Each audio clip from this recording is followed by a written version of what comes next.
పాణ్యం నియోజకవర్గ తెలుగుదేశం ఎమ్మెల్యే అభ్యర్థి గౌరు చరితారెడ్డికి ఓటమి భయంతో వైఎస్ఆర్ పార్టీ నుంచి తెలుగుదేశం పార్టీలోకి 200 కుటుంబాలు 300 కుటుంబాలు తెలుగుదేశం పార్టీలోకి చేరుతున్నారని అసత్య ఆరోపణలు చేస్తున్నారని కాటసాని నరసింహారెడ్డి తెలిపారు. కల్లూరు అర్బన్ 34వ వార్డుకు చెందిన 300 మంది యువకులు మహిళలు వార్డు కార్పొరేటర్ వై వెంకటేశ్వర్లు ఆధ్వర్యంలో వైసీపీ యువనేత కాటసాని శివనరసింహారెడ్డి సమక్షంలో వైసీపీలో చేరారు. పార్టీలో చేరిన వారందరికీ కండువాలు వేసి ఆహ్వానించి శుభాకాంక్షలు తెలిపారు. పార్టీలో చేరిన వారిలో జాషువా, తిమోతి, ఎం జ్యోత్స్న, కె విజయ్ కుమార్, టీంబోయి, K Murali, B Madhu, Y Maddi తదితరుల యువకులు పార్టీలో చేరారు. ఈ కార్యక్రమంలో వైసీపీ నాయకులు సచివాలయ కన్వీనర్ విజయ్ కుమార్, ప్రభాకర నాయుడు, సాయి కేసీఆర్, అలాగే దుర్గా కాశీ తదితరులు పాల్గొన్నారు. హైదరాబాద్లో ఉండాలని పిలుచుకొచ్చి వాళ్ళు ఇక్కడ రాజకీయం చేయండి అని చెప్పి పార్టీలో చేర్చుకుంటున్నారు.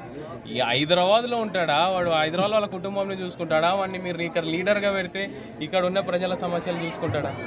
మీరు అది తెలుసుకోండి. నాయకుల ఊరికి ఏదో కండువాలు కొట్టించినాము, ప్రింట్ చేయించినాము, ఇవి కప్పాలా, ఎలక్షన్ల లోపల అయిపోగొట్టుకోవాలనే ఉద్దేశం కాకుండా కొంచెం పనికి వచ్చేటోళ్ళని, కొంచెం మీ పార్టీకి ఉపయోగపడేటోళ్ళని చేర్చుకోండి.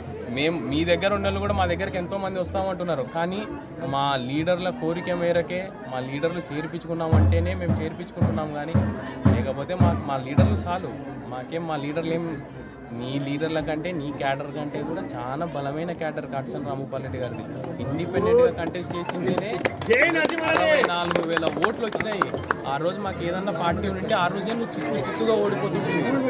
ఇంకొకసారి కూడా నేను చెప్తున్నాను కదా, నేను ఎవరిని కూడా విమర్శించను.